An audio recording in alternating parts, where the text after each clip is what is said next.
But my thought was we go from the beginning. We go from you having the idea to do Battle in the Ballroom. Yeah.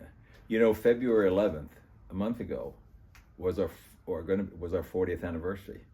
February 11th, 1985 was the first show that Don and I did at the Irvine Marriott. I mean, 40 years we've been doing this. So this is 40 years total, though, because now you get five. That was my first boxing show with Don. I mean, I had been the promotions guy at the Forum when Don had big boxing shows and so forth, but that was when we were both, this was our baby on that, yeah. So how does this happen? How do you get into boxing? Had you been a boxing guy? Did you want to be a promoter? Did you imagine, I'm going to go, 30, 40 years at this? The key is, you got to remember, I was a PE major at a little Christian college in Arkansas. I had no business classes. But for some reason, I have an entrepreneurial spirit.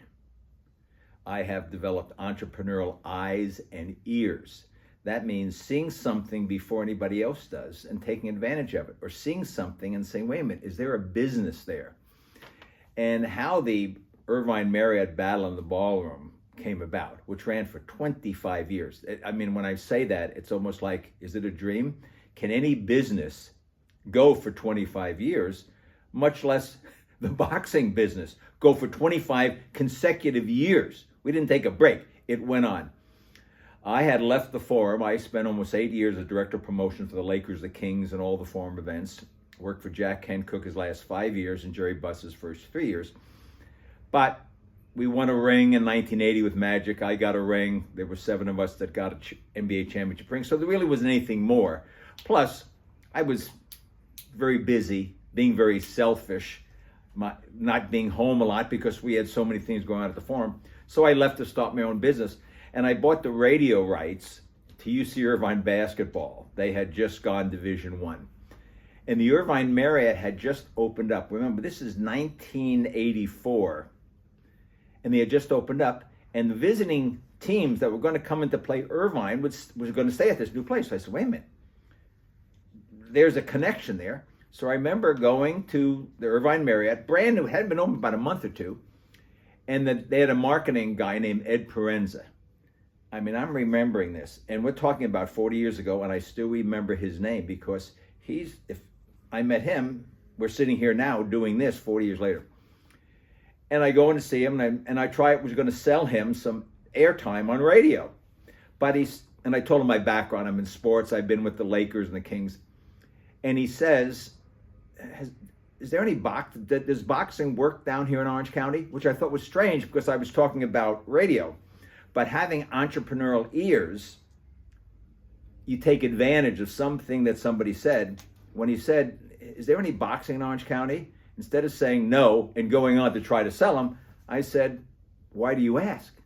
He says, well, Did you know anything about boxing at that point? Like, had you had any exposure to boxing? My only exposure to boxing was when Don Frazier, who was the boxing promoter at the Forum, would have shows, and I would do some promotions for it.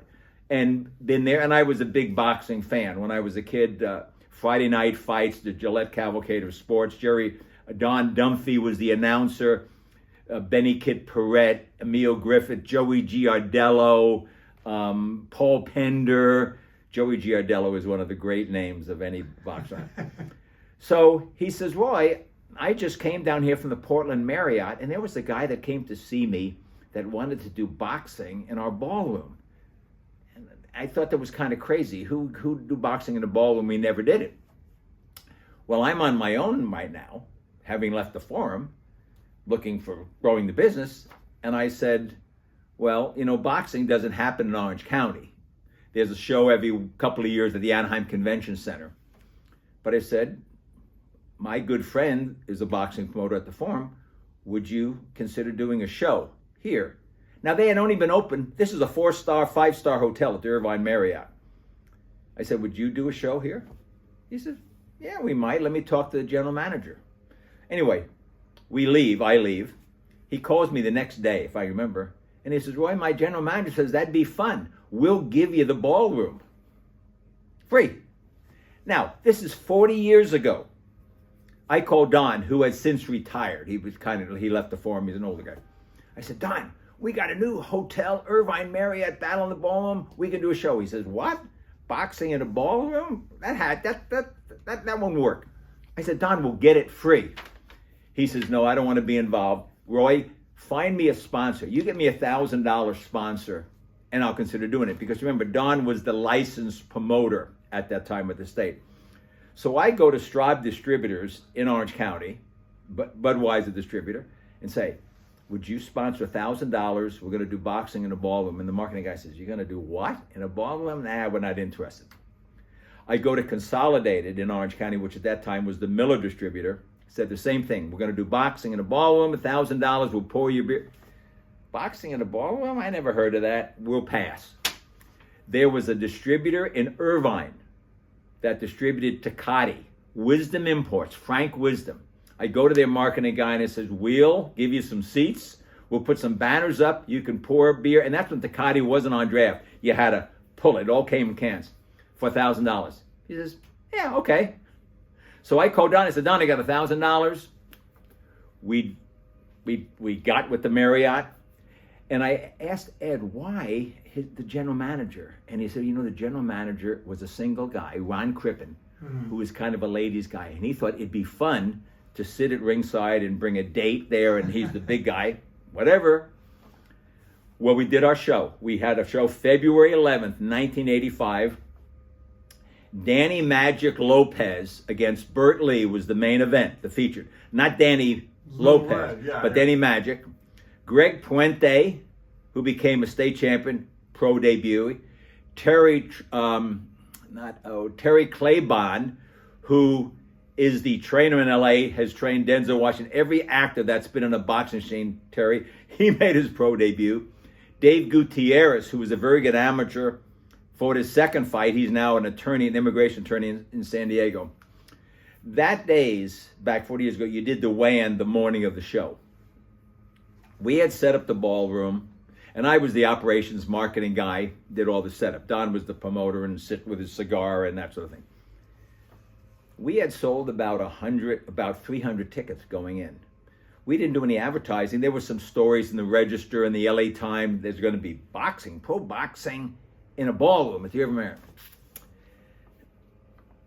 300 or so tickets, all general admission. We didn't know what we were going to sell anything. How many did it hold? We put about 1,200 chairs in there. Now the Irvine Marriott, when we did it for 25 years, 1,412. We could do 1,412 seats with the ring, with bars and food stations in the four corners. Remember, I'm a PE major, no business background. I think about 11 or 12 o'clock, or 1 o'clock, the day of the show. I said to Don, shouldn't we find out people that come tonight, shouldn't we get their address? Remember, 40 years ago, this was before email. This was just addresses. So that if we do a second show, we can alert them. Why I thought about that, because that's something that a business major would think of. But my entrepreneurial and God directed me. So he says, yeah, whatever. So I go upstairs to the Marriott office and sit down at their IBM typewriter, the one that had the ball that spun, and made a thing on a sheet. If you'd like to get more information or something about our next show, name and address. And I put 3 up on a sheet. And back then, they weren't copiers. They were ditto machines. It had blue ink. And if you smelled it, you could get high. And I cut them and put them on each seat. And Danny Valdivia was a ring announcer at that time. I said, Danny, if you can pitch this throughout, hey, if you want to fill out the sheet and give it to one of the ring card girls. Well, we collected maybe 400 or 500, I can't remember. We took it to a mailing house in Santa Ana, Town Advertising. I can't remember, Evan, that I'm remembering all these names, but that's how impactful it was. We did it. Well, anyway, we turned away 200 people that night. Unheard of. Packed. We got the addresses. We came back the next month. 30 days later, we came back with our second show, sold out again. Third show, sold out again, but the LA Times came. That's when Orange County had an LA Times. Came to the show because yuppies Yuppie was the key word then. If you were a yuppie, you had a BMW, and they came out with a story called Yuppie Boxing at the Irvine Marriott. But that third show, something happened which really gave us credibility that I've told this story 100 times. We have a full house. Fights are going on. I don't know if we even had a walkie-talkies then. But all of a sudden, I'm on one end of the ballroom, and I see people on the other end standing up and turning around away from the ring. And I'm thinking, oh no, somebody took a swing, oh, whatever. Well, it was fun, but we're not going to do any more shows here. So as I'm moving over there to see what's happening, I hear somebody say, Ali's here. And I'm walking, I see, well, I mean, here's Muhammad Ali. Now, this is 40 years ago when he was vibrant, had no physical problems, mental problems. So he's there. So I go up there, and he has maybe 2 or 3 other people with him. And we had some seats at the ring. This is before we were selling the seats on the ring mat. Gotcha. I said, Muhammad, can come sit here and so forth. And I found out, people are probably wondering, he was at a gym in LA, and they were trained, the kid was training, and he said to the champ, he said, hey, I'm going to be fighting in a couple of weeks. Would you come down and see me? Not thinking that Ali would come down. Remember, there weren't a lot of shows going on in Orange County, in Southern California at that time. He comes down, sits him down there. Unbeknownst to me, Danny Valdivia comes and sees me, the ring announcer. He says, Roy, do you know who's also here? Pete Rademacher is here. Pete Rademacher was the 1956 American gold medal heavyweight winner in the 56 Helsinki Olympics. Well, we have now Muhammad Ali, who was the 1960 Tokyo gold medal winner in the Olympics. And he's Muhammad Ali. And he's Muhammad Ali. So I go to both of them and say, can we introduce you and bring you into the ring? Absolutely. So I don't know. I can't remember after what fight it was, but we bring both of them into the ring. Pete Rademacher, Muhammad Ali. Danny Valdivia, as only Danny can do. Ladies and gentlemen, we have 2 honored guests tonight. In 1956, he represented the United States in the Olympics. He won the gold medal for the USA in the heavyweight division. Please welcome Pete Rademacher. In 1960, he represents the United States, and all of a sudden, the crowd, you hear, Ali. Representing the United States, won the Olympic gold in Tokyo, the heavyweight champ, Ali. It's getting louder. 1,400 people, Ali, Muhammad Ali. Ali then takes his coat off. He's wearing a suit.